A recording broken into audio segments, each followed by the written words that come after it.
Buenas noches a todos. Mil gracias por su asistencia. Hoy vamos a hablar sobre un tema demasiado importante para la pediatría, que es la sospecha de maltrato infantil.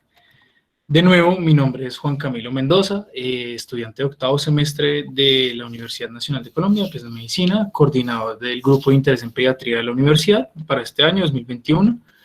Y en compañía, nos acompaña ahorita esta noche el doctor Miguel Eduardo Barrios Acosta, profesor titular de la Universidad Nacional de Colombia, médico pediatra con PhD en salud pública. Bueno, entonces, ¿de qué vamos a hablar? Vamos a hablar sobre conceptos generales, ¿cierto? Generalidades, tipos de lesiones y conceptos fundamentales que debemos entender en el maltrato infantil. Práctica clínica, ¿qué podemos encontrar en nuestra práctica? ¿Cómo la podemos correlacionar? Y al final unas conclusiones para que nos llevemos como tal a nuestra práctica y a nuestros consultorios. Para hablar de generalidades necesitamos entender qué es el maltrato infantil. Según la Guía de Atención al Menor Maltratado del Ministerio de Salud, el maltrato infantil es toda acción o omisión que interfiera negativamente en el sano desarrollo físico, mental o emocional de un menor, causado por un adulto a cuyo cuidado se encuentra el menor. Pero esta definición como tal abarca diferentes aspectos del maltrato infantil. Nosotros lo podemos calificar en uno de acción desde física, emocional, social, sexual y uno por negligencia. Entonces, el maltrato infantil nosotros lo podemos entender por actos o falta de actos que ocurre con los padres o cuidadores, también, mucho ojo con eso, que terminen en muerte, daño físico o emocional, abuso sexual o explotación, o cualquier acto que genere algún riesgo de daño. Es muy importante que nosotros lo tengamos en cuenta. Uno de nuestros labores principales como profesionales de la salud es saber cómo cómo encender esas alarmas en nuestra institución. Para la comunidad, pues tenemos la línea de protección a niños, niñas y adolescentes, que es la 141, pero como tal en nuestras instituciones también hay protocolos que nosotros debemos apropiarnos, empoderarnos de eso y saber cómo activarlos. ¿Qué nos dicen los números? Son datos de Bogotá, por Salud Data, del 2020. El número como tal es de 15.780 casos de maltrato ejercido contra niños, niñas y adolescentes. Pero, digamos, evaluando los números, presenta un descenso del 25% a comparación de 2019. Claro, tenemos que tener en cuenta que hay diferentes confusores, la pandemia, etc. Entonces, esas son las cifras de Salud Data. Nos dicen también que 63% son casos de maltrato en niñas y 36.9% en niños. Pero eso es gravísimo, o sea, ya va de la mano como tal con esa violencia a la mujer. ¿Y qué más nos dicen qué más nos dice Salud Data y datos como tal del Senado de la República? 35% de los casos que se reportaron fueron en menores de 5 años, 41.4% entre 6 a 13 años y 23.6% entre 14 a 17 años. Gravísimo. Pero, ¿qué es lo peor? Que 43.4% vive con el agresor. Eso pues promueve y predispone a más violencia intrafamiliar, a más casos, a más maltrato repetitivo y pues, ya vamos a ver más adelante qué pasa cuando se prolonga ese estado como tal de maltrato infantil. Y finalmente, para terminar esta diapositiva, en el 2020 aproximadamente 65.000 casos de niños, niñas y adolescentes se reportaron como tal en ese proceso de restitución de derechos por amenaza o vulneración. Es un número demasiado importante, demasiado significativo que debemos tener en cuenta y debemos evaluar. Es por eso que estas charlas nos deben servir y nos deben hacer estudiar más y leer más y estar más conscientes y más pendientes de estos casos. ¿Qué debemos entender del maltrato infantil? Que es la primera causa de muerte infantil en menores de 4 años. El diagnóstico es poco reconocido por el médico. Fallamos en su reconocimiento temprano. Y pues eso hace que aumente el riesgo de mortalidad y morbilidad a futuro en los menores. El reconocimiento está relacionado como tal al contexto en el que el evaluador se formó y se educó. Y finalmente, la Academia Americana de Pediatría publicó una guía para, pues, entender mejor esa evaluación del menor maltratado. Tiene un muy buen rendimiento diagnóstico en menores de 2 años y se basa más que todo en el entendimiento y en la comprensión de las lesiones centinela. Entonces, listo, ya tenemos como tal lo que pasa con el maltrato. Pero ahora, ¿qué pasa cuando el maltrato se vuelve crónico, se vuelve repetitivo? Y en el adulto y en el adolescente, ¿qué pasa? Pues bueno, tenemos como tal ese daño a la salud mental y física. Entonces, predisponemos como tal con ese maltrato infantil a enfermedades crónicas, tanto mentales como físicas.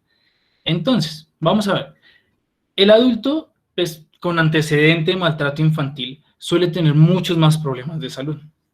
Entonces, hay más posibilidad, hay más riesgo pues, de que desarrolle enfermedades físicas y mentales de forma crónica. Y en el adolescente se ven estilos de vida, pues, estilos de vida de riesgo como conductas depresivas, desórdenes en la conducta, abuso de sustancias, pues, de todo tipo de sustancias, y llega a un punto de generar como tal una depresión y pues ser parte de esas estadísticas, de esas temidas estadísticas del suicidio. Entonces, ¿qué podemos hacer?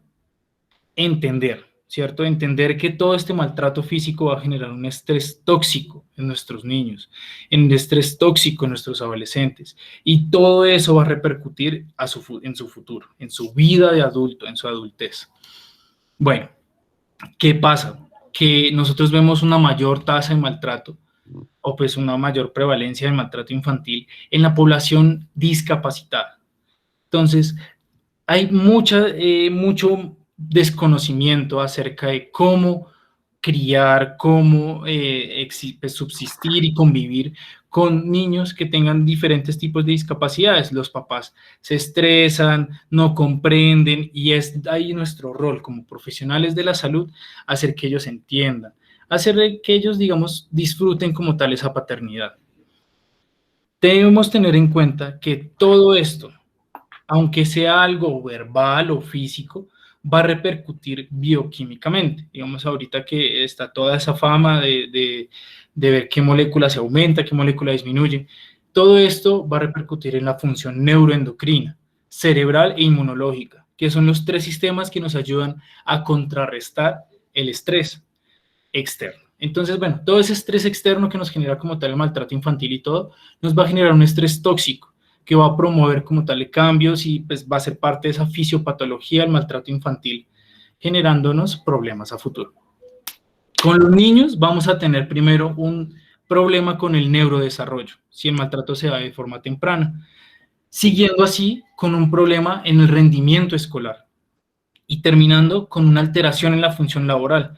Es algo macro. Nosotros podemos ver el maltrato infantil ya seccionado como tal temporalmente en solo los niños, pero eso va a repercutir en todo, y eso es lo importante que debemos saber. Entonces voy a apagar la cámara que se está listo. Perfecto. Ahora, ¿qué función tenemos nosotros?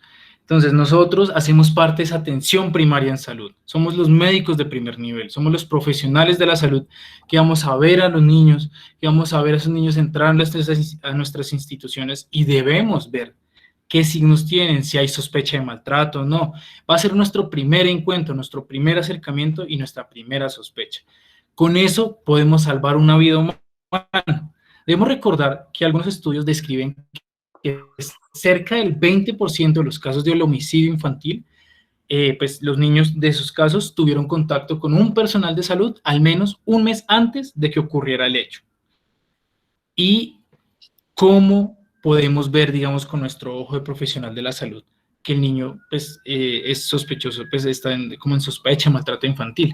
Pues bueno, teniendo en cuenta esos factores de riesgo. Entonces, ¿cuáles son los factores de riesgo? Si vemos por edad pediátrica, los lactantes y los preescolares son los que están en mayor riesgo de heridas severas o fatales. Entre otros está una madre gestante fumadora, presencia de más de 2 hermanos en la familia, bajo peso al nacer, nacimiento en madre no comprometida o en una relación no formal, y niños en discapacidad o pues con discapacidad. También uno de los factores de riesgo más importantes y que más vemos como tal descritos en las noticias sobre el maltrato infantil es vivir con un adulto no relacionado con la familia. Ese es importantísimo. Y también la pobreza y pues el contexto socioeconómico. Pero también debemos promover factores protectores en la familia. Debemos felicitar a la familia, a los padres que tienen esto. ¿Y cuáles serían esos factores protectores? Una resiliencia parental, conocimiento sobre el desarrollo del niño y formas de criarlo, apoyo a las necesidades, que tengan una buena red social de apoyo, una habilidad del niño para generar relaciones positivas tanto con los padres como con sus hermanos, como con el doctor. Y algo que debemos tener en cuenta son los marcadores de riesgo. Eso siempre, digamos, vamos a tratar de remarcarlo acá. Son no tener conocimiento sobre el correcto desarrollo del niño y tener una mala expectativa de su crianza. También podemos ver una pérdida de empatía sobre el niño y malas prácticas de puericultura. Hay algo en particular pues que se da pues más que todo en Bogotá, pues que yo he visto, que es la inversión de los roles. Entonces el niño es el que le dice al papá, papá, apague el gas, papá, apágueme el colegio, papá, no se le olviden las llaves, papá, me tiene que llevar al colegio, y el papá no se hace responsable. Entonces también debemos interpretar eso, evaluar cómo está la funcionalidad familiar y tenerlo en cuenta y todo, unir esos pedacitos para ver cómo podemos ayudar nosotros a que esa familia no entre en maltrato, no entre en violencia intrafamiliar, o pues a que se evite como tal la repetición de eso si ya ocurrió. Hablemos ahora de lesiones y conceptos fundamentales. Ante todo, debemos tener claro cómo ocurre el neurodesarrollo, el desarrollo psicomotor del niño. Nosotros ya sabemos que la escala abreviada del desarrollo en 3 la definen motor grueso, motor fino adaptativo, personal social, auditivo y lenguaje. Pero, ¿qué debemos entender? O sea, que cada uno ocurre a cierta edad, con ciertas características. Entonces comenzamos primero con un neonato que comienza pues que solo está o acostado o pues, boca arriba en supino o pronación, y comienza a hacer rolados, comienza a tener fuercita en el tronco, se levanta, hace los roladitos, trata de gatear, y comienza a gatear, después se sienta sin apoyo, con apoyo, y se trata de parar así con apoyo, y después sin apoyo, después da marcha de ahí un poco coordinada, ya después una marcha más coordinada hasta correr, ¿cierto? Debemos entender todas las edades, porque es que si nos dicen, por ejemplo, en un menor que apenas está haciendo rolados, que entonces tiene equimosis o fracturas que solo se dan en pequeñitos, como es que ya se en marcha y ya corren, pues nosotros prendemos las alarmas y decimos, hey, pilas, esto no tiene sentido, este mecanismo de trauma no tiene sentido ni con la edad ni con el neurodesarrollo, y encendemos las alarmas. Eso es entendimiento del neurodesarrollo conforme a las lesiones y a los traumas, hace parte como tal de ese concepto grande, que son las lesiones centinela. Las lesiones centinela son esas lesiones menores, ¿cierto? Que pueden ocurrir y que al médico se le pueden pasar por alto, pero que nos avisan de trauma, de maltrato infantil. Entonces, en menores de 6 meses podemos encontrar como sospecha de maltrato de equimosis, quemaduras y lesiones orofaringeas, cada uno con diferentes mecanismos pues, de trauma, y todo va a depender de la historia que los padres nos den y lo que nosotros veamos en el menor. Menores de 12 años podemos encontrar fracturas, fractura aislada de cráneo o hemorragia intracraniana. Ya más adelante vamos a describir cada una de estas. Lo importante es ver. Entonces vamos a tener varias imágenes. Sigue las imágenes. Entonces podemos encontrar este tipo de lesiones que ya tienen como tal un patrón específico, como si lo hubieran pegado con un cable. Entonces acá equimosis en las orejas, que ya vamos a ver una herramienta supremamente buena para entender esto. Obviamente debemos entender todo el contexto, todo el cuadro clínico. Es por eso que la historia clínica en este momento, si el paciente está estable, debemos hacerla de forma como como un doctor nos dijo esta semana, de forma chismosa. Esa historia clínica revelando detalles, cómo fue, cuándo fue, qué estaba haciendo usted, qué estaba haciendo el niño, etc. Y acá también podemos ver lesiones hechas por posiblemente un cable. Acá pues vemos unas lineales con curvatura. Debemos entender todo el contexto, ¿sí? ¿Qué otro tipo de maltrato está pasando esta niña?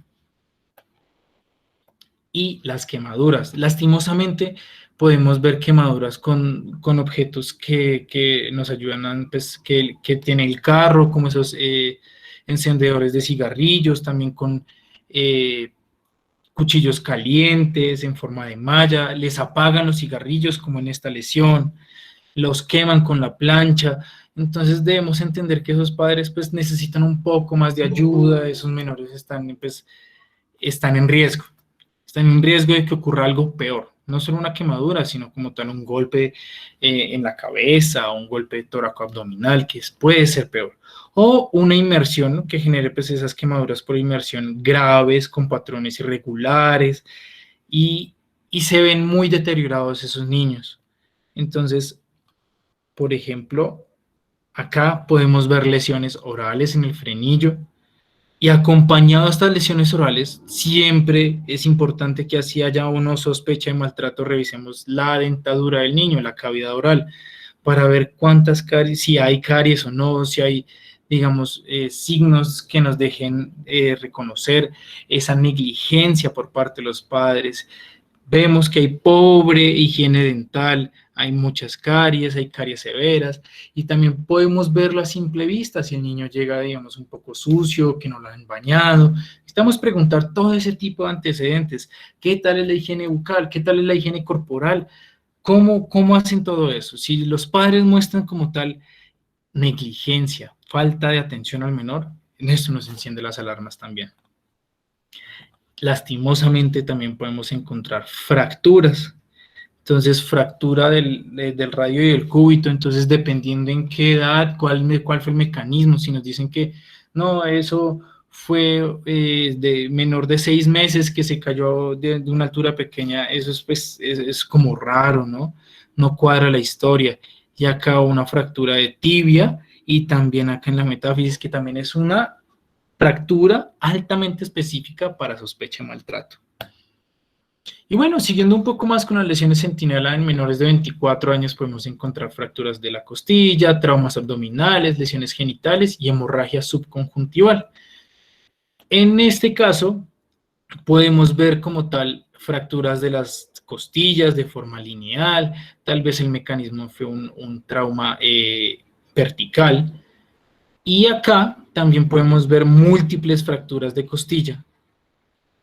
Y en este caso, cuando aparece en la radiografía diferentes tipos de diferentes fracturas, por ejemplo, de costilla, nosotros le pedimos al radiólogo que nos interprete la temporalidad de cada una, porque ellos, digamos, tienen diferentes patrones, y ellos saben que, por ejemplo, las fracturas, como nosotros sabemos que se recuperan, entonces que el callo blando, que el callo óseo, que etcétera. Ellos lo pueden interpretar así, nos pueden dar como una aproximación cronológica hacia cuándo fue ese trauma.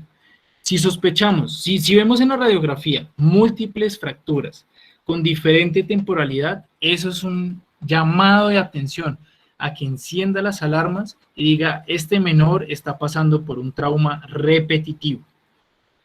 Y las últimas fotos, las de abajo, podemos ver fondos de ojo con hemorragia retiniana.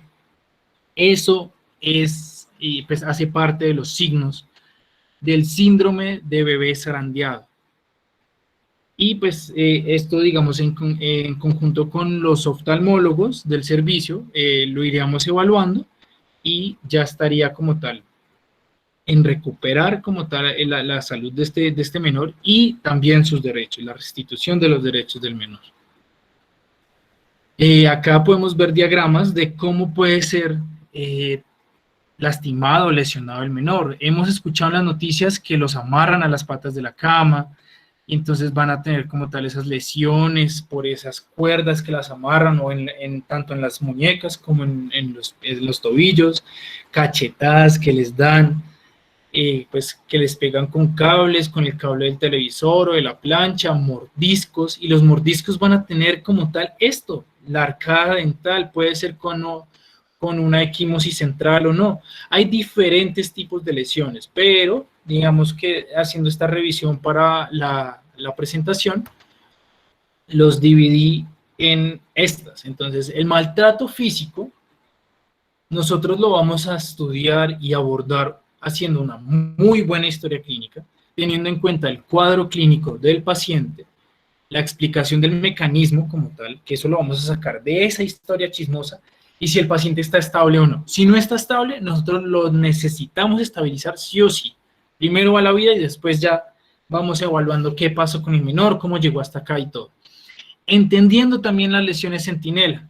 Y de ahí vamos a evaluar y vamos a agrupar todo en lesiones cutáneas, orales, esqueléticas, toracoabdominales y craneales. Entonces, veamos a ver qué podemos conseguir en la práctica clínica.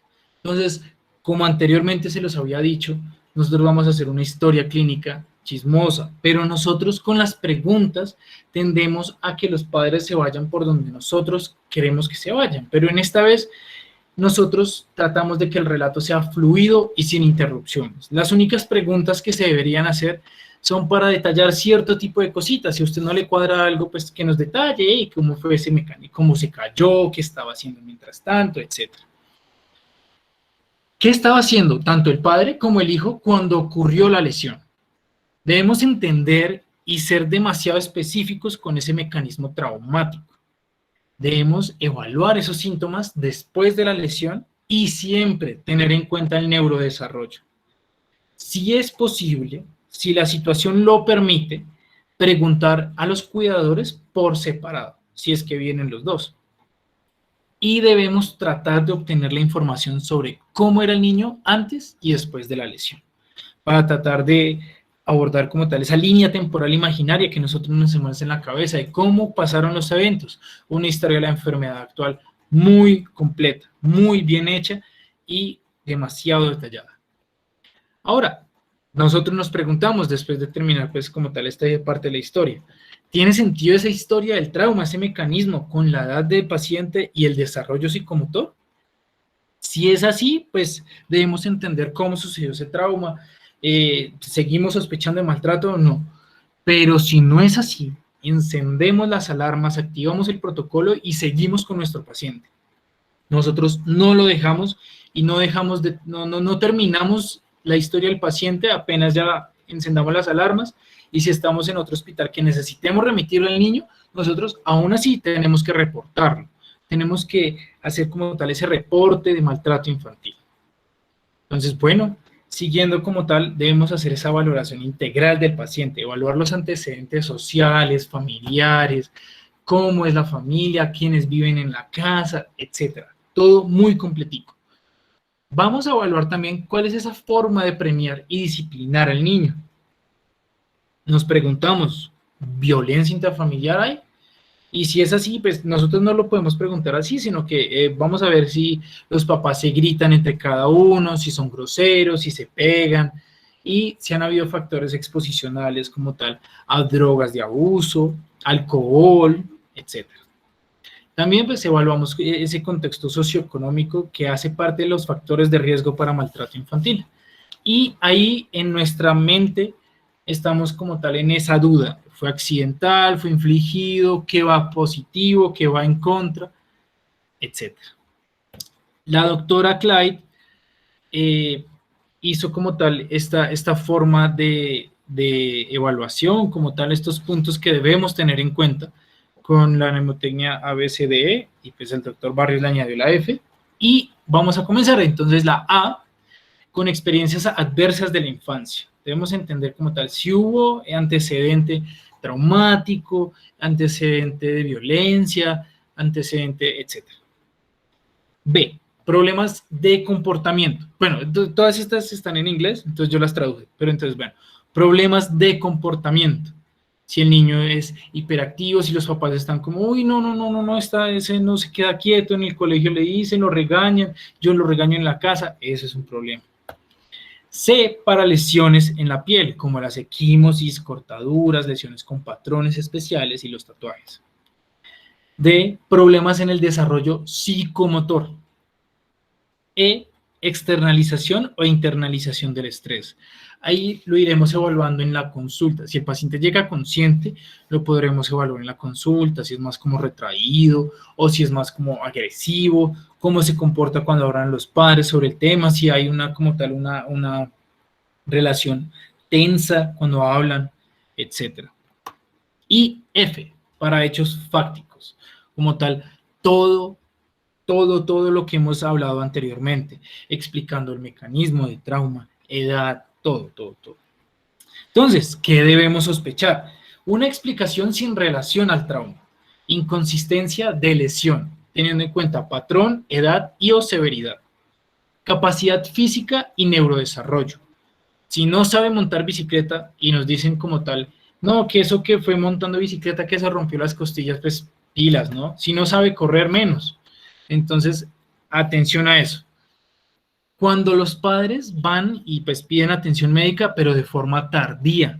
¿Eso cómo lo sabemos? Cuando ya la lesión ya no tiene como tal estigmas cutáneos, o cuando en la radiografía la fractura ya muestra un diferente tipo de callo, pues un callo óseo, por ejemplo. Ya es atención médica tardía, entonces nos preguntamos, ¿por qué consultó tan tarde? ¿Qué fue? ¿Si hay una explicación válida para eso o solo el niño no registró ninguna sintomatología y usted, pues como sucedió como tal en el maltrato infantil, pues dijo, no, si no se queja, pues no lo llevamos. Entonces, pilas con eso. Y también la inconsistencia en los relatos, si fue posible, entrevistar a ambos cuidadores a diferente tiempo. ¿Cuál debería ser nuestro abordaje? Como siempre, una historia clínica completa y un examen físico. Entonces, nos preguntamos, ¿hubo signos de negligencia?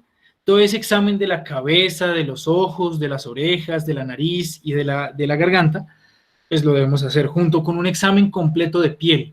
Entonces, y también un examen neurológico. Ya vamos a ver más adelante que hay una descripción sobre el examen que es de top to toe, es decir, de cabeza hasta la punta del dedo gordo del pie. Vamos a revisarlo todo sin ropa, ver en dónde hay lesiones, dónde puede haber lesiones, entonces en la parte interior del muslo, o en la cola, o en la espalda, etc. Este tipo de lesiones cutáneas, o pues las que se puedan ver y escribir, nosotros las debemos documentar de forma escrita y fotográfica, y si es posible, de forma diagramática, pues indicando en un dibujito con la forma del niño en dónde están las lesiones. Digamos, lo debemos examinar de forma completa, con los ojos bien abiertos y estar bien atentos a todos los signos que nos puedan dar. Que no aparezcan equimosis no significa que no haya maltrato, porque las equimosis, por ejemplo, si están consultando el mismo día, nosotros podemos pasar la mano por la lesión, ¿cierto? Por las extremidades, y tal vez el niño como que sienta dolor, ¿sí? Haga un evento de retracción, se aleje de nosotros o comienza a llorar. Ahí es cuando nosotros decimos como pilas, encienda las alarmas, porque de pronto en 2 a 3 días puede aparecer la equimosis. Sobre la negligencia, podemos ver niños desnutridos, caries dentales, dermatitis del pañal sin tratamiento y heridas sin asistencia. Heridas complicadas o complejas que no han recibido ningún tipo de asistencia, ningún tipo de lavado, y eso es lo que nosotros podemos ver. También debemos hacer siempre una valoración completa, medidas antropométricas, signos vitales, revisar todos los sistemas, todas las partes, tocar, palpar, y todo eso a la luz de lo que los papás nos dicen. Y comencemos. Entonces, podemos encontrar lesiones cutáneas, como equimosis, que nos hacen sospechar si están en un lactante menor a 6 meses o entre 6 a 12 meses. También, pues, es natural, debemos diferenciar entre si fue accidental o no accidental. Algo que en la revisión, pues en la revisión de los artículos, que me llamó la atención como tal, fue la descripción de los clústeres de equimosis, agrupaciones de equimosis que se dan o al mismo tiempo o en diferente temporalidad. Eso, varios artículos han tratado de exponer como tal la relación temporal de equimosis y con el metabolismo, entonces biliverdina, bilirrubina, etcétera. Pero pues no se ha visto como tal una relación tan fuerte. Pero si están en agrupados, digamos, hay varios en la espalda, en diferentes lugares, o varios en los glúteos, pues pilas. Y siempre, pues no siempre vamos a sospechar de maltrato infantil, debemos evaluar siempre el caso, el cuadro clínico, porque han pasado que se confunden con coagulopatías o vasculitis, y pues esos hacen parte de nuestro diagnóstico diferencial. ¿Qué pasa? Que todo debe estar correlacionado, ¿sí? Si en el neurodesarrollo pues todo va bien, si el tipo de movilidad del paciente es independiente, pues nosotros no deberíamos ver tantos traumas, por ejemplo, en la cara lateral del muslo, como por ejemplo en este niño, ¿sí? O en la cara posterior, ya digamos un niño más grande que camine de forma independiente, no se cae tanto, o en la espalda, por ejemplo. Ya, digamos, cuando está aprendiendo a caminar, que se cae hacia atrás o hacia adelante, sí podemos ver un poco de equimosis como tal en los glúteos, pero en esta parte, no. Entonces, eso es lo que debemos tener en cuenta. Los pacientes que no caminan no deberían tener equimosis. Es la traducción de un dicho de los estadounidenses que, que pues dice eso, literalmente. Que los que no caminan, pues no deberían, como tal, expresar moretones o equimosis. Y en este estudio, realizado en el año 1999, se ve, digamos, esa descripción del porcentaje de niños con equimosis dependiendo de la edad y también de ese estado, si es predeambulante, deambulante o pues como tal que ya puede caminar. Entonces, acá hay diferentes como tal, porcentajes y todo, 25% de los predeambulantes pueden tener equimosis, 4% de los predeambulantes no van a tener, pues van a tener, pero pues es muy raro, ¿sí? En los que no gatean, en los que están ahí menores de 6 meses, pues todavía no hay como tal ese riesgo de que genere esos moretones. Igual todo es a la luz como tal de la clínica, de la historia y del examen físico. ¿Cómo podemos diferenciar si algo fue si la lesión fue accidental o infligida? Pues bueno, hay diferentes traumas, hay diferentes estudios que a esto nos han llevado a reconocer patrones de equimosis accidentales y otros que ya son asociados al maltrato. Los accidentales están la T del cráneo, que nos ubica como tal en nariz y en la región supraciliar, en la región del occipital, en la región supraglútea y en la región tibial, hasta las rodillitas, ¿sí? Estos son los normales, pero los que están relacionados con sospecha de maltrato, pues maltrato infantil, son las periorbitarias, las que están en las mejillas, las mentonianas, las de las orejas, como vimos en la anterior foto, en la región lateral del cráneo, en región de los antebrazos y también del brazo de forma lateral y también en la forma posterior, en la región interescapular, en la región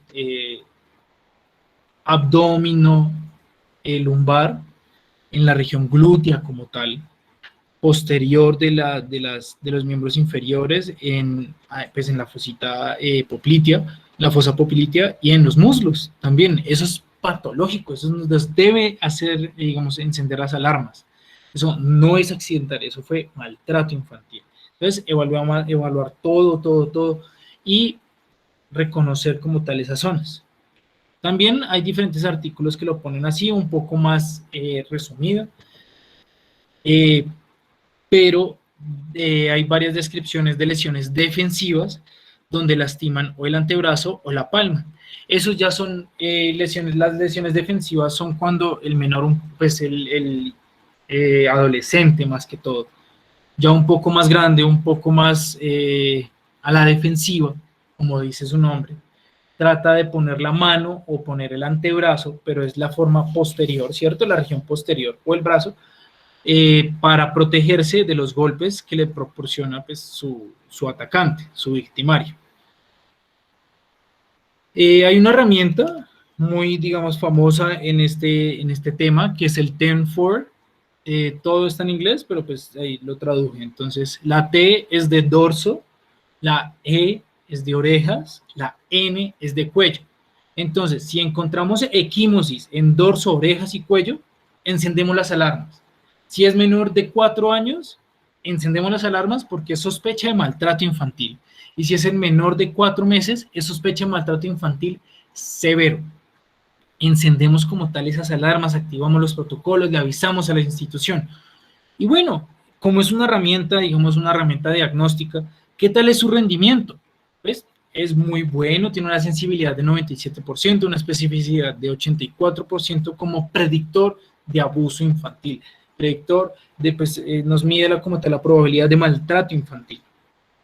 Y este TEN4 va anclado o pues aliado al FACES, que entonces, si encontramos lesiones del frenillo, la F de frenillo, la A de ángulo mandibular, la C de mejillas, la E de párpados y la S de esclera. Entonces, si encontramos lesiones en el frenillo, lesiones tipo equimosis en el ángulo de la mandíbula, en las mejillas y en los párpados, y hemorragias en las escleras o lesiones como tal, nos debemos alarmar.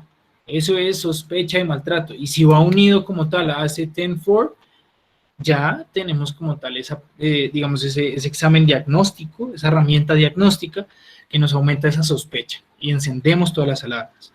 Pero bueno, esas son las equimosis. ¿Qué otro tipo de lesiones podemos encontrar? Mordeduras con toda esta arcada dental en patrón, con una equimosis central. Esto lo podemos ver en brazos, en muslos, etcétera. Y quemaduras, estas por inmersión, donde el borde es definido y en este caso en los piecitos, pues una lesión tipo bota o en calcetín. Y esta, que sí es un poco más asimétrica, sí tiene los bordes definidos, pero el mecanismo de acción posiblemente fue que le echaron fue el agua caliente. Debemos tratarlo igualmente como una quemadura, estabilizar al paciente y todo, mientras iniciamos la restitución de los derechos y como tal ese estudio. Las lesiones orales son poco frecuentes al primer año de vida, pero es el segundo tipo de lesión centinela más frecuente que vamos a encontrar. Es un frecuente signo de maltrato en pacientes que todavía no caminan y pacientes pues, sin ningún tipo de movimiento. Está relacionado como tal hacia los cuidadores, hacia su frustración frente al comportamiento o la alimentación del niño. ¿Y cómo se puede dar? Pues diferentes objetos, entonces objetos metálicos, cubiertos, cucharas, etcétera, mediados por la alimentación forzosa o quemaduras con líquidos calientes o con cáusticos. Lo podemos encontrar en toda la cavidad bucal, toda. Y pues eso nos debería llamar la atención, ¿sí? Según la Academia Americana de Pediatras, de Pediatría, si hay una lesión oral o dental, en ese cuadro clínico de sospecha de abuso, ponemos al niño en sospecha de abuso severo. Es como el TEN4 en los 4 meses. Esta la debemos como tal enfocar en el sospecha de abuso severo. Y pues una recomendación como tal de la academia es que nosotros deberíamos bajar como tal ese umbral para permitir más neuroimágenes, más paneles óseos, como combatiendo y tratando de identificar esa sospecha de maltrato. Las fracturas las podemos ver en lactantes, digamos, es algo raro verlas en lactantes de menores de 12 meses, porque pues al año ya está comenzando como a caminar, ya está siendo un poco más, ya comienza a tener un poco más de movilidad independiente. Estas fracturas, pues en menores de 1 año, más o menos 2 años, pueden ser sintomáticas o no sintomáticas. El menor puede seguir utilizando el miembro que se fracturó, no llora, no presenta dolor, pero también sí lo puede hacer. Entonces es un poco inespecífico. Puede estar o no asociado a otros signos de maltrato, como equimosis, como negligencia, como mordeduras, como lesiones orales, etc. Y su diagnóstico diferencial lo encontraremos en todas esas patologías que nos alteren la mineralización ósea. Obvio, nosotros debemos tener en cuenta qué pasa, cómo está el paciente, cómo se ve. Por ejemplo, si tiene escleras azules, pues obviamente pues, debemos alarmarnos porque eso no es maltrato, eso es otra cosa. ¿sí? Debemos completar todo, que todo tenga sentido. Al igual que en la anterior, debemos documentar siempre esas lesiones de forma escrita y fotográfica, y si no camina, no se va a fracturar. Eso es algo que debemos tener en cuenta. Hasta el 20% de las fracturas infligidas se diagnostican como no infligidas o pues con otra causa. Y eso es lo que tenemos que tener en cuenta. Y pues 25% de las fracturas en menores de un año son secundarias a maltrato infantil. Un cuarto. O sea, es algo que es significativo y debemos tener en cuenta. Para las fracturas, pues debemos reconocer como tal cuáles son los lugares extraños que no tengan relación patológica, como tal las escápulas, la metáfisis de los huesos largos, fracturas vertebrales en las apófisis espinosas o en el esternón, también eso es raro. Y nos debemos preguntar, como siempre, como anteriormente les había comentado, ¿hay alguna relación entre el mecanismo de trauma, la fractura y la edad?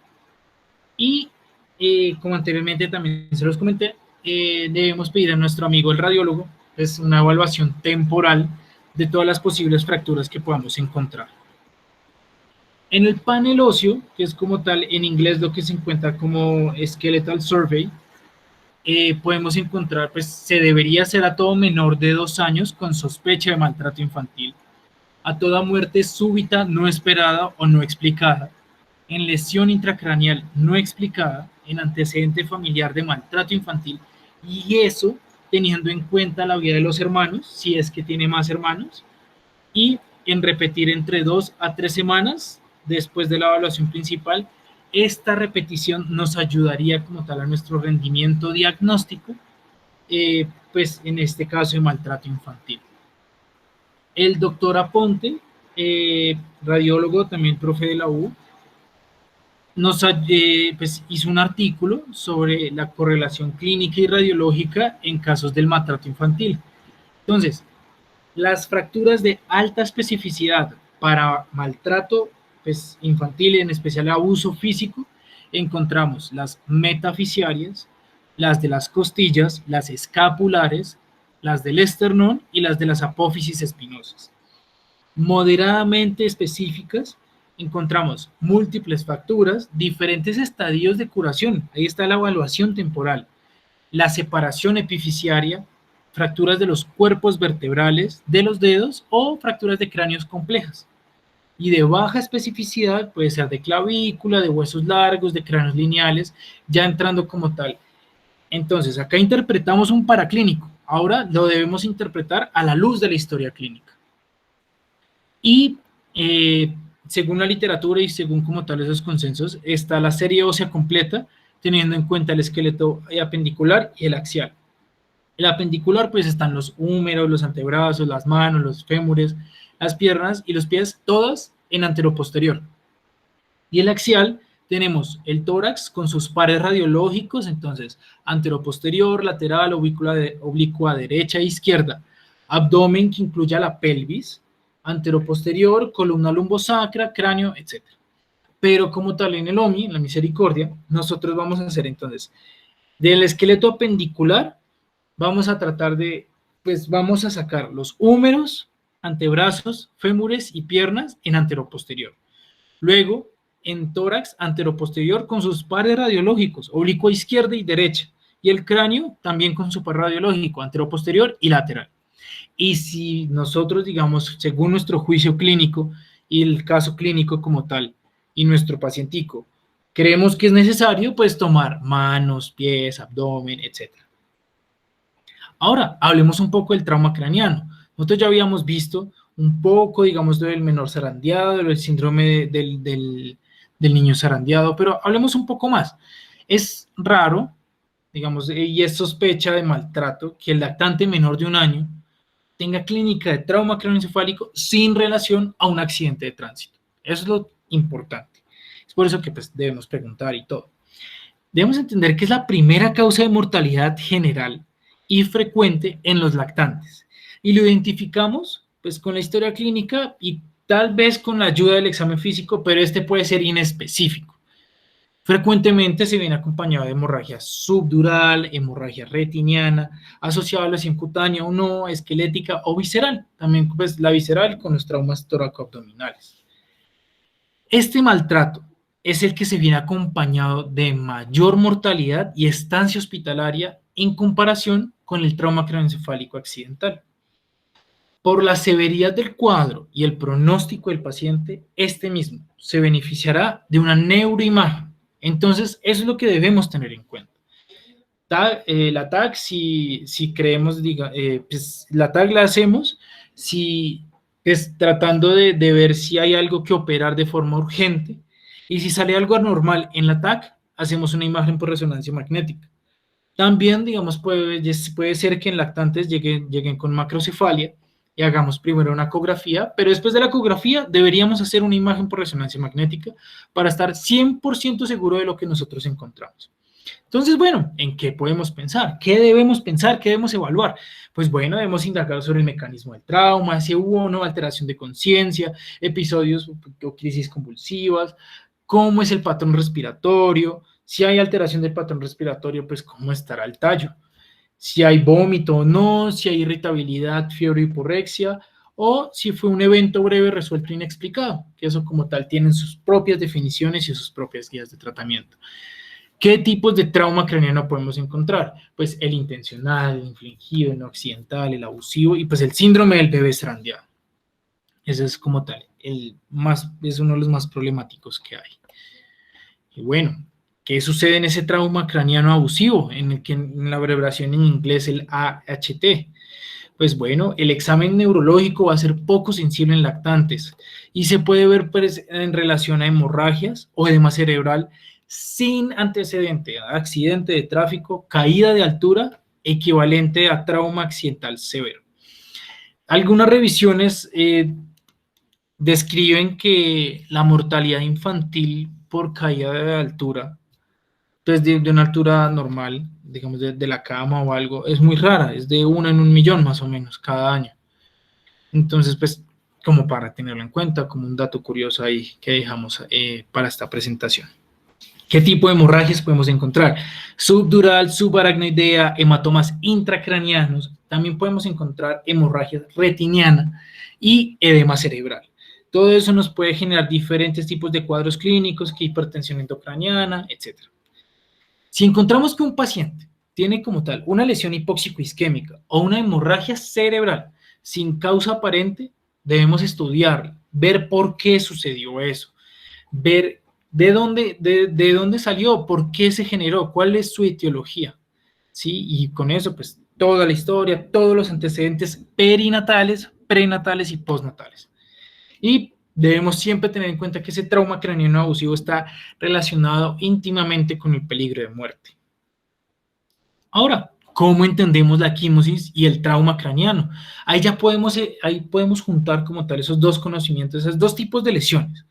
Siempre debemos tener en cuenta la regla clínica de decisión basada en equimosis. Que como tal, ¿cuál es esa? Pues fácil, ese es el 10 for faces. Es lo que vimos, las dos herramientas juntas. Para trauma craneano abusivo, tiene una especificidad de 75% y una sensibilidad del 96%.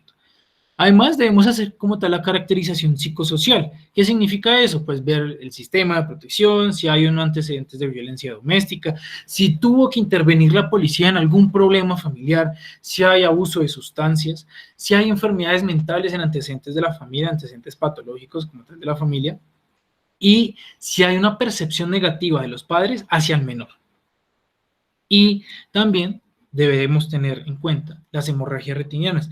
¿Pero por qué? Entonces, vamos a ver cuál es ese patrón de positividad de las diferentes herramientas que nosotros tenemos. Entonces, primero se mantiene positivo el 10 for faces, que es esa herramienta, que es esa regla clínica de decisión basada en equimosis. Ya la habíamos hablado. Entonces, dorso, ears, y orejas y cuello. Y acá, pues el frenillo, el ángulo de la mandíbula, las mejillas, etcétera. Todo eso lo debemos tener en cuenta. Y eso es lo que se positiviza primero. Luego sigue la positivización de los riesgos psicosociales. ya vamos aumentando como tal el riesgo de que haya maltrato infantil severo y pues también la severidad de las lesiones infligidas al menor. Luego sigue la presencia de hemorragia retiniana y luego sigue como tal después el tamizaje esquelético positivo. Si todo lo tenemos, nos aumenta altamente el riesgo de mortalidad del menor y eso es preocupante. ¿Cómo lo podemos diagnosticar? Pues claro, depende del tipo de lesión, depende de la severidad y de la edad del niño. ¿Por qué? Entre más severa la lesión y menor la edad del paciente, más exámenes deberíamos hacer, porque tal vez el trauma fue tan severo que afectó hasta los órganos, pues dependiendo de dónde fue el trauma, toracoabdominales. Eso nos enciende mucho las alarmas para el riesgo de mortalidad. Cuando un niño tiene sospecha de maltrato, los otros niños que viven con él se benefician de una evaluación completa. Y en este caso sería como tal hacerles un panel óseo, ¿cierto? Ya una ayuda de imagen radiológica, neuroimágenes como TAC, imagen resonancia magnética y pues en debido caso la ecografía nos pueden ser útiles. La descripción escrita, fotográfica y diagramática, que ya lo evaluamos y pues serviría mucho porque pues recordemos que la historia clínica es un documento legal, ¿cierto? Entonces si está todo bien detallado, bien escrito y bien localizado, servirá mucho mejor para como tal ese proceso legal que va a hacer luego. Transaminasas y uroanálisis, dependiendo del caso, si hubo trauma toracoabdominal o no, si el paciente está inconsciente o no, ¿sí? Eso ya depende como tal del cuadro clínico en especial. Y descartar los diferenciales, como pues con el cuadro hemático, con los tiempos, etc. La edad va a ser el determinante de cuáles exámenes pues nos van a tener que ser, digamos, pues, escritos y formulados por nosotros para que tengamos más información. ¿Por qué? Porque es que si hay en un lactante, por ejemplo, los signos y los síntomas van a dar muy poca información, va a ser un poco específicos. Entonces, pues debemos indagar un poco más, ya siendo chismosos, con el mecanismo de trauma y pues con los paraclínicos. El panel óseo en menores, perdón, el panel óseo en menores de 2 años es útil si tiene antecedente de un hermano o niño con el que viven que sufre de maltrato. Y eso es supremamente importante. Ellos se benefician de eso y podríamos salvar muchas más vidas. Adicional al 10 for Faces y como tal toda esa regla de decisión clínica, también está la herramienta Sputobamo, que son una cuestión de 6 preguntas, ¿cierto? Y con esto podríamos evaluar si hay sospecha de maltrato o si no hay sospecha. Primero, preguntar si la lesión es compatible con la historia y la edad. Si no es compatible, de una vez sospecha de maltrato. Si no, pues si es compatible, seguimos. Le preguntamos a los papás y al paciente si es que puede hablar. Si hay una historia consistente, pues, si las historias, digamos, si se repiten, a menudo, pues a medida del tiempo, son consistentes. Si nos dan la misma explicación de trauma, cuándo sucedió y todo. Si es así, continuamos con la siguiente pregunta. ¿Hubo demora en pedir atención médica? Y entonces, si la explicación nos satisfajo, ¿cierto? Pues nosotros evaluamos. Si hubo demora, sí. Entonces, sospecha maltrato. Si no, bajamos a la siguiente pregunta. Ese examen físico completo, ahí lo que yo les decía, top to toe.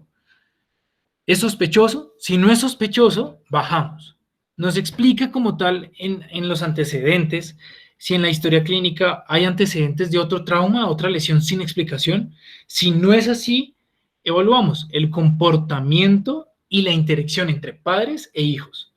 Si es sospechosa, si hay como algo raro, algo tensionante, pues hay sospecha, ¿cierto? Si no, pues si esta relación es apropiada, si se tratan con amor, con cariño, si hay preocupación, pues no hay sospecha y comenzamos a evaluar los otros diagnósticos diferenciales. En este caso, sí, digamos, quiero hacer ese énfasis en que nosotros debemos negar las cosas. Entonces, en la historia, antecedente de trauma, niega, antecedente exposicional, niega, porque de pronto puede ser que revisen las otras historias. Y si en las otras historias no aparece eso, ¿y por qué no aparecerá? ¿Qué pasó? ¿El médico no lo puso? ¿O será que sí lo puso o no preguntó? Bueno, evaluemos eso y tratemos de acostumbrarnos a eso. En esta gráfica, hecha en el 2015, compararon el panel óseo, que es el SS, Skeletal Survey, con el diagnóstico de abuso. Entonces, el panel óseo es muy bueno si hay presencia de fracturas costales, si hay presencia de hemorragia, de fracturas del radial cúbito tibial peroneana, etcétera. Pero digamos, comienza a ser un poco mala cuando hay equimosis, quemaduras, trauma genital, hemorragia subconjuntival. Entonces, ¿hace parte de nuestra ayuda? Claro que sí. ¿Es una muy buena ayuda? Claro que sí. Pero debemos como tal agruparlo en todo ese arsenal que nosotros tenemos y siempre contrastarlo con lo de la historia clínica. Y bueno, ¿cuál es nuestro rol? Proteger los niños. Y pues como tal, además de que los niños son la población vulnerable, adentro de esta población vulnerable hay más vulnerables. Entonces tenemos que protegerlos a todos. Debemos hacer parte de esa identificación y reporte temprano, hacer buenos seguimientos y proteger y mantener el desarrollo, integración y crecimiento de los menores de edad. Con los adolescentes, ¿qué podemos hacer? Podemos hablar con ellos sobre salud física, sexual, mental y emocional, fortalecer como tal esa relación médico-paciente. Y cuando nosotros hablemos con los adolescentes, estamos creando como tal un sustento para esa futura paternidad que ellos van a tener. Son consejos de vida que a ellos probablemente se les olvide en una semana, pero los van a tener ahí cuando sean papás. Y eso es lo más importante de todo. Este mini algoritmo es de esta guía de atención al menor del maltratado. Entonces, pueden llegar o por urgencias o por consulta externa. En este caso, pues por urgencias. Hacemos como tal esa buena historia clínica y tenemos que decidir. No nos debe temblar la mano. ¿Hay sospecha o no de maltrato? Claro, nosotros no podemos ser irresponsables y decirle a sospecha todo sí, pero debemos evaluar toda la historia, todo el cuadro, todo lo que encontramos, y si no, pues lo descartamos. Si sí, vamos a comenzar a hacer un manejo o ambulatorio, hospitalización o notificación, y pues, o a manejo ambulatorio o hospitalización, pero sí o sí, notificación al sistema de vigilancia. Y siempre teniendo en cuenta una evaluación interdisciplinaria. Los médicos no podemos, digamos, como tal, con todo. Nosotros dependemos como tal también de la ayuda del psicólogo, del radiólogo, de fisio, de nutrición, de todo. Porque es que no solo vamos a restituir esos derechos, sino que vamos a recuperar a este menor, que ha sido como tal un menor maltratado, con signos de negligencia, etcétera.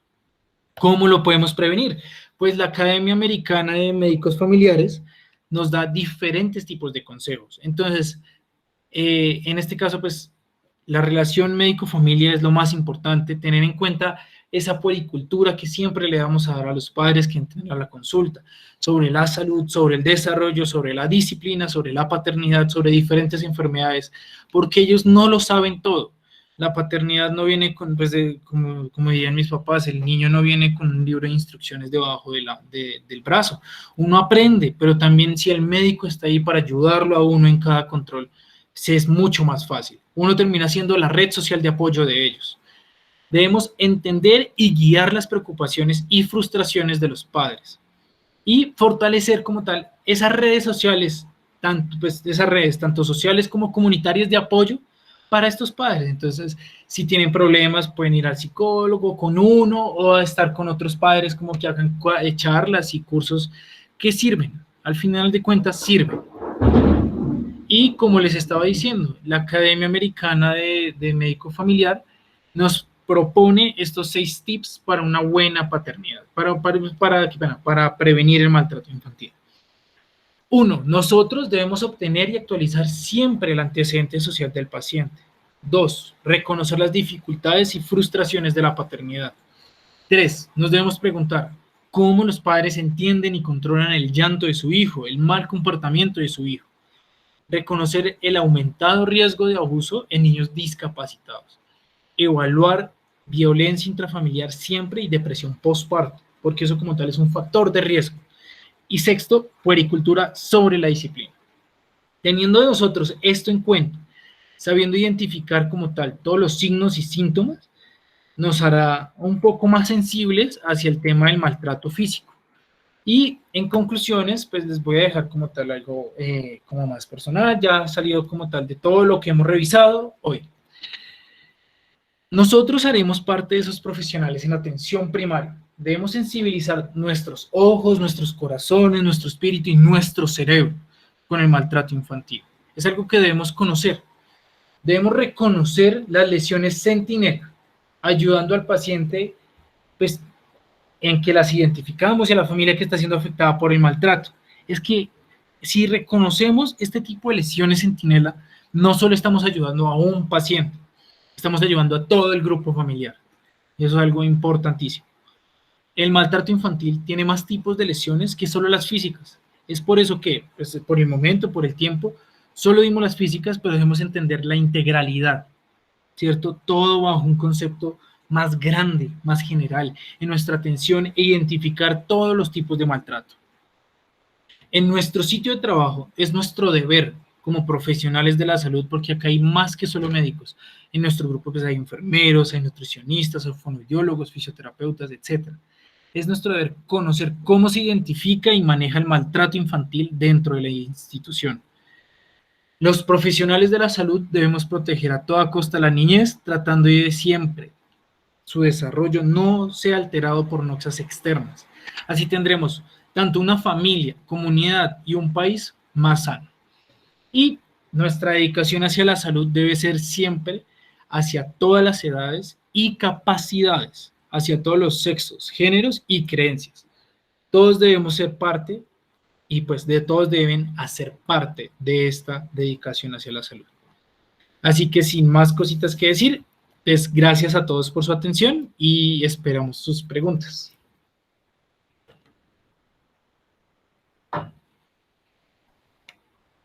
No sé si alguien tiene preguntas. Doctor, ¿usted quiere decir algo? ¿Tiene alguna conclusión o algo?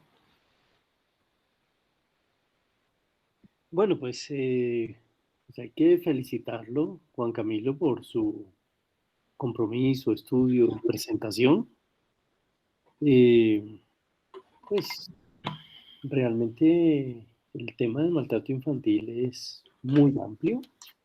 De hecho, es una subespecialidad en pediatría, que en los países que tienen el programa son 3 años de formación. Entonces,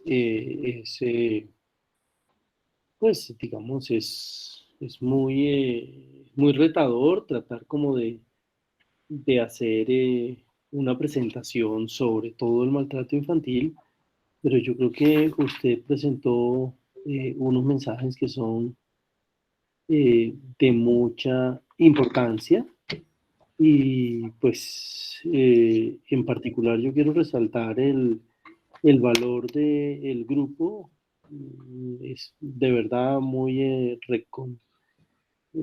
satisfactorio pues que estudiantes se reúnan para este tipo de conferencias. Yo realmente le aposté a que usted lo hiciera, lo hizo muy bien. Y más bien me gustaría que si hay preguntas, comentarios, etcétera, yo tratar de hacer algunos aportes, aunque sé que ya el tiempo es limitado. No sé si lo hay. Doctor, por tiempo no, hay todo el tiempo. Sí, señor. Entonces no sé si hay preguntas, alguno quiere dar como tal un comentario, alguna pregunta.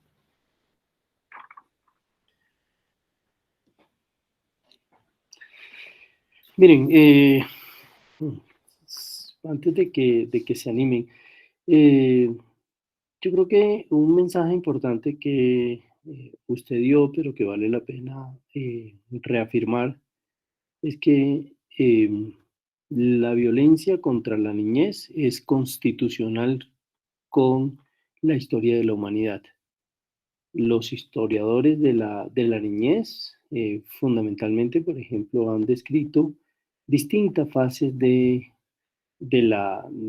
qué es la niñez y muchas de esas fases están en relación con el tipo de violencia que ellos han tenido.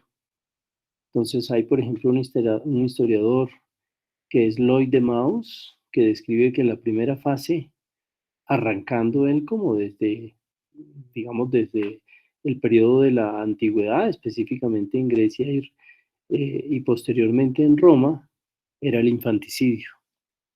Es decir, legalmente estaba permitido matar a los niños, sacrificarlos en Grecia como prueba de respeto, de admiración, en fin, a los dioses del Olimpo.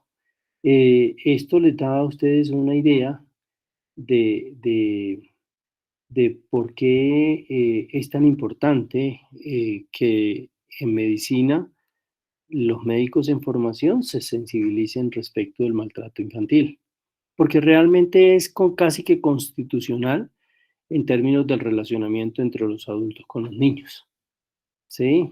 Y los datos, pues, siempre son variables, sin embargo, son bastante sistemáticos y presentar los datos de maltrato infantil como un bloque global tiene grandes eh, problemas, porque la diferenciación de los, o sea, y por eso, por ejemplo, apuestas mm, de tratar como de abarcar todo, son complejas porque la, digamos, los datos en sí varían dependiendo de los subtipos de maltrato de los cuales estemos hablando. La caracterización específica del maltrato infantil va a depender del subtipo específico de lo que estamos hablando. Pero tal vez en términos de estos dos conceptos así de arranque importante, es relevante que uno tenga en cuenta cuál es la esencia, ¿sí? Por lo menos cuál es la esencia de los maltratos infantiles clásicos o estándares, que son básicamente cuatro: abuso físico, abuso emocional, negligencia y abuso sexual. Entonces es importante que las personas que se sensibilicen con esto tengan claro que la esencia del abuso sexual es la utilización corporal del niño en términos de la satisfacción del abusador sexual, ¿sí? Que la esencia de la negligencia es fundamentalmente un trastorno vincular entre el cuidador primario con el niño, porque hay que recordar que la forma más extrema del maltrato infantil, de la negligencia, es el abandono. Y uno abandona aquello que no tiene vínculo, ¿sí? Que hay que conocer que la esencia del abuso físico es la exigencia de la subordinación u obediencia del niño, ¿sí? Y que la esencia, digamos, del abuso emocional es fundamentalmente una dificultad emocional del cuidador como tal. Hay algunas cosas que son como precisas de eso. Y ya como para abordar algunas cositas un par de preguntas que están allí. Entonces los datos, por ejemplo, también es importante tenerlos en cuenta porque básicamente hay dos tipos de datos. Los datos de maltrato infantil provienen fundamentalmente de dos fuentes: aquellas fuentes que investigan directamente las posibles situaciones relacionadas con maltrato infantil, que es lo que hacen los sistemas de protección, y fuentes relacionadas con datos a partir de encuestas a los adultos, que usualmente son datos retrospectivos en términos de lo que le pasó a la gente cuando era niño o niño. Entonces, ¿cuáles son los datos más duros? Los datos más duros son aquellos datos en los cuales se investiga por los sistemas de protección y se confirma o se descarta el maltrato infantil. Es decir, si yo tengo una lesión centinela de la que usted presentó, cualquiera de ellas, y la canalizo al sistema de protección, el sistema de protección dice: es razonable estudiar este caso porque evidentemente es una lesión centinela, y el sistema de protección puede probar o descartar el maltrato infantil. Por eso es que, digamos, esos datos podría uno decir que son los datos duros. Lo importante es que, dependiendo del subtipo de maltrato infantil, existen diferencias hasta del 100% respecto de los datos de prevalencia, ¿sí?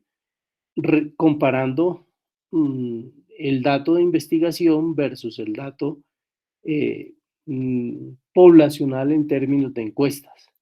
Por eso es que ustedes se tienen que preguntar, bueno, entonces, ¿a quién le creo yo? Se los pongo en términos más concretos. La Organización Mundial de la Salud o metaanálisis hablan que la prevalencia de abuso sexual en niñas es 1 de cada 5 niñas, ¿sí? 1 de cada 5 personas durante la niñez ha sido abusada sexualmente.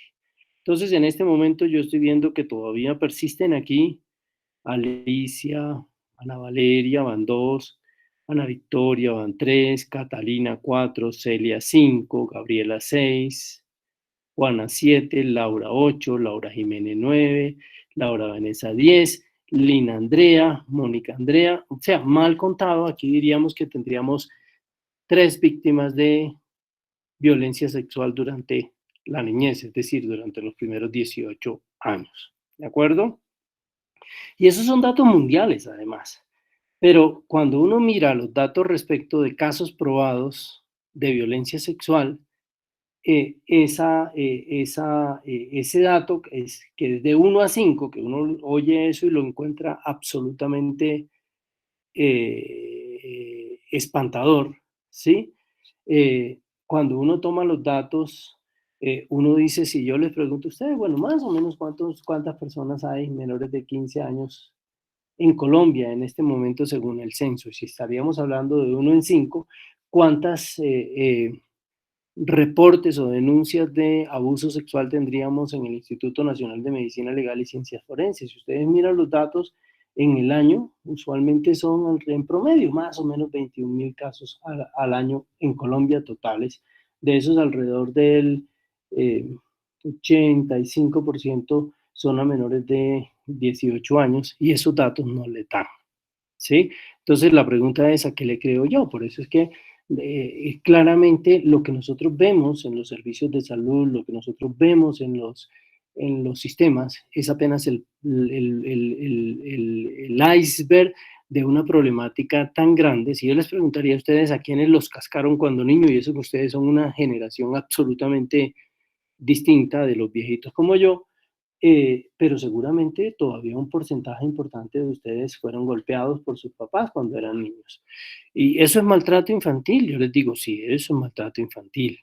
Que es abuso físico no severo, bueno, eso es otra cosa, pero maltrato infantil sí es. ¿Que eso produce daño? Sí lo es. Entonces, por eso es que es importante tener, digamos, un compromiso al respecto y tener una sensibilización. Yo creo que su mensaje en términos de vamos a detectar, entonces usted hizo énfasis en el abuso físico porque probablemente la primera responsabilidad que nosotros tenemos como médicos es detectar abuso físico. La primera, a pesar de que el abuso físico, según los datos sustentados, más o menos el 75% de los casos son negligencia. Alrededor de un 17% es abuso físico, alrededor de un 8% es abuso sexual. Fíjense la distancia que hay entre una cosa y otra. Es decir, en casos probados, por cada caso de abuso físico, más o menos hay alrededor de 4.5 casos de negligencia. Entonces se preguntan ustedes, bueno, ¿por qué nosotros tenemos la primera responsabilidad del abuso físico? Bueno, pues porque finalmente es una responsabilidad directa en términos de la acción médica y por eso usted hizo énfasis tanto en las lesiones del abuso físico. Bueno, voy a responder algunas cosas. ¿Cómo deberíamos actuar y manejar los padres ante la sospecha de maltrato infantil? Ese es un tema eh, eh, que el tema como del maltrato infantil de la sospecha del maltrato infantil, ese es un tema muy crítico. Entonces, si ustedes miran en la clasificación internacional de las enfermedades, ustedes van a encontrar que en la clasificación internacional, lo pueden ir mirando mientras voy diciendo yo, la clasificación internacional de las enfermedades, en las T's están ubicadas la mayor parte de entidades médicas, diagnósticos clínicos en los cuales es maltrato infantil. Y dentro de eso, ahí se habla, por ejemplo, de abuso físico, de negligencia, de abuso sexual, etc. En ningún lado aparece la categoría de sospecha de maltrato infantil. Eso no existe porque no, o sea, yo no puedo hacer un diagnóstico de sospecha de bronquiolitis o sospecha de neumonía o sospecha de tuberculosis. No, yo hago una impresión diagnóstica, la confirmo o la descarto. ¿Sí? De tal manera que sospecha de maltrato infantil, eso puede ser una impresión diagnóstica, de hecho lo es, cuando uno se enfrenta a un reto clínico, pero de ninguna manera es un diagnóstico. Entonces uno puede decir, yo confirmo el maltrato infantil, yo descarto el maltrato infantil, o podría decir, realmente no lo sé, podría establecer una situación indiferenciada respecto del maltrato infantil. Pero esto no es tan blanco y negro, es decir, porque muy pocas veces uno puede decir con un nivel eh, razonable de certeza que esto sí o sí es un maltrato infantil. Si alguien, un niño llega y llega con la espalda como con la imagen de esta que usted presentó, pues uno dice, pues la única posibilidad es que al niño le dieron con esa cuerda, con ese látigo, con ese cordón, con lo que sea, y dice aquí no hay ninguna otra posibilidad. Al menos que estemos en presencia de un muchacho grande que se haya autoflagelado, por ejemplo. ¿Sí? Pero en principio uno pocas veces tiene acá. Por eso, en relación con el diagnóstico, usualmente lo que se maneja es una escala de Likert en el cual uno dice dentro de los extremos, descarto maltrato, confirmo maltrato, o no sé si lo es, o yo digo razonablemente, sustento un diagnóstico de maltrato infantil, cualquiera que sea, o razonablemente lo descarto. Es decir, desde el punto de vista epidemiológico, eso es lo que uno hace en la clínica todo el tiempo.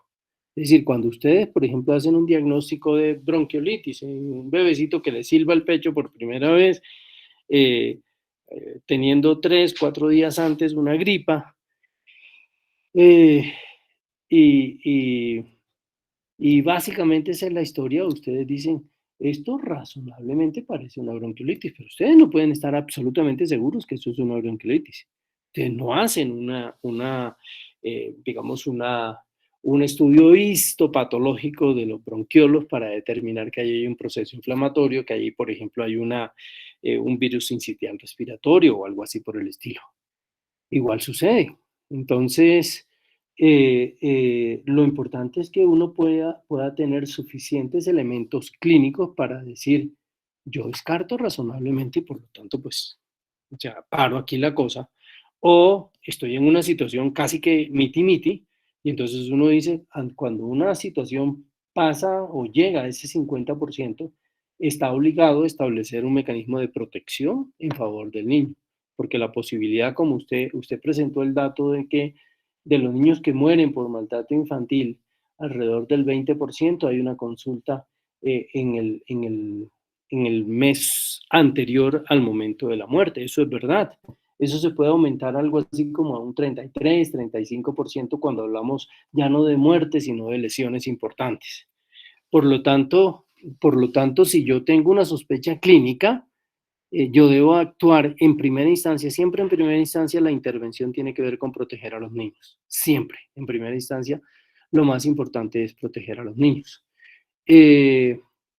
Entonces, y hay que tener en cuenta que el maltrato infantil, en términos del diagnóstico, siempre uno trabaja en relación con una incertidumbre importante, que es una característica propia del área del maltrato infantil, porque a ustedes, dentro de la formación biomédica que reciben, les hacen creer cosas que no son tan ciertas, como que nosotros manejamos certezas. Volvemos al tema de la bronquiolitis. Le dicen que es sí o sí una bronquiolitis y uno dice, no, no podemos tener tanta certeza, podemos tener unos elementos razonables de, ¿sí?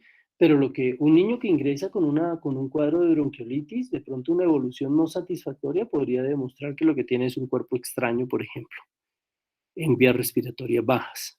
Entonces, pero esa incertidumbre es aún mayor en los casos de maltrato infantil, porque nosotros tenemos con frecuencia muchos elementos que, exceptuando los abusos físicos severos, no son tan objetivos, sino que es casi como una labor de indagación, que usted utiliza el término de una pediatría chismosa, pero es básicamente o sea, una postura como muy eh, de, de curiosear, de detallar, etcétera. Entonces, aquí ya volviendo, tratando de responder a esa pregunta, ¿cómo deberíamos actuar o manejar a los padres ante la sospecha del maltrato infantil? Entonces, digamos, la primera recomendación es realmente uno nunca, y digo nunca es nunca, debe partir, así tenga una situación donde uno piense clínicamente esto es altamente compatible con maltrato infantil, uno nunca debe asumir que eso es maltrato infantil. ¿Por qué? Porque la mayoría de los papás realmente no maltratan a los niños, sino que los cuidan. Es decir, simplemente por razones estadísticas, es más probable que no sea maltrato a que sea maltrato, ¿sí? Por eso, por ejemplo, cuando la gente que trabaja maltrato termina confirmando más diagnósticos de maltrato que los que termina descartando, que es lo ideal, uno dice tal vez algo no está bien, o al menos que uno esté en un centro muy sesgado de evaluación de los casos donde prácticamente lo que le llegue allá sean como casos casi que eh, eh, confirmatorios. Entonces, el primer punto es cómo actuar ante los padres con sospecha del maltrato infantil. Incluso, o sea, la primera recomendación es no se sesguen de entrada, estén abiertos, ¿de acuerdo? Pero tampoco caigan en la ingenuidad, porque ni una cosa es mala, la otra también es terrible. Es tan malo dejar pasar un diagnóstico de maltrato infantil estando presente como señalar, por ejemplo, de maltrato infantil ante padres que sean cuidadores. Porque un señalamiento por decir algo de un trauma craneano abusivo en un lactante puede implicar que si no hay una familia de soporte, puede implicar la retención del bebé por un sistema de protección. Y se puede alterar una cosa muy importante dentro del desarrollo infantil, que es el vínculo entre el cuidador primario y su hijo. Y eso puede generar un daño secundario importante. Entonces es muy dañino dejar pasar cómo hacer afirmaciones sin tener sustento, y hay que recordar que algunos tipos de maltrato tienen implicaciones penales que son complejas de manejar. Entonces, ¿cómo manejar ante los padres? Pues depende del caso que ustedes estén manejando, pero en principio no tener sesgos, en principio tratar de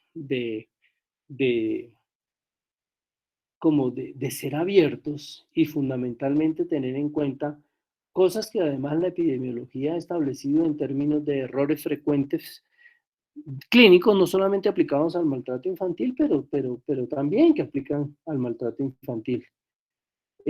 Esos tienen sus nombres técnicos, yo no me los sé, pero se los voy a describir. Uno es un sesgo que tiene que ver con la mayoría. Es decir, si la mayoría de los padres son cuidadores o la mayoría de los padres no abusan sexualmente de los niños, entonces yo asumo que este niño no es abusado sexualmente o este niño no es maltratado, ¿sí? O lo mismo, como aplicado, digamos, a si la mayoría de los atletas son buenos, tienen buen estado cardiovascular. Eso no significa que un atleta no se pueda morir de una muerte súbita en un evento deportivo. Y de hecho lo estamos viendo, o sea, todo el tiempo vemos eso en competencias importantes. No más la prueba aquí de un jugador danés eh, en la última copa, en la Eurocopa. Ese, por ejemplo, es un error importante. Hay otro error que ocurre es que cuando todo está presente en un entorno, en un núcleo, entonces uno asume que lo siguiente parecido a eso es lo mismo. Es algo así como si en una familia llega una gripa, o ahorita con el coronavirus, ¿sí? Que, que aparece, alguien tiene tos, entonces si a uno le dio coronavirus, al otro le dio coronavirus, al tercero que le dé tos, es coronavirus también, y no necesariamente es así, ¿de acuerdo? Entonces, ese es otro tipo de error muy frecuente que se comete. Y es importante que ustedes tengan en la cabeza cuáles son los posibles errores en los cuales yo puedo estar cayendo, porque una de las cosas que uno tiene que empezar siempre es a desconfiar de uno mismo, porque usualmente caemos en errores cuando nosotros no abrimos lo suficientemente la cabeza como para pensar de una manera un poco más, eh, digamos, más asertiva, como más desconfiadas, etc. Eh, Otro es cerrar tempranamente un caso. O sea, cuando uno dice, yo tengo entonces eh, un, un bebé, eh, que los bebés se clasifican motoramente como inmóviles, premotores y motores. Los inmóviles son aquellos que, digamos, todavía no se dan pasitos cuando se paran.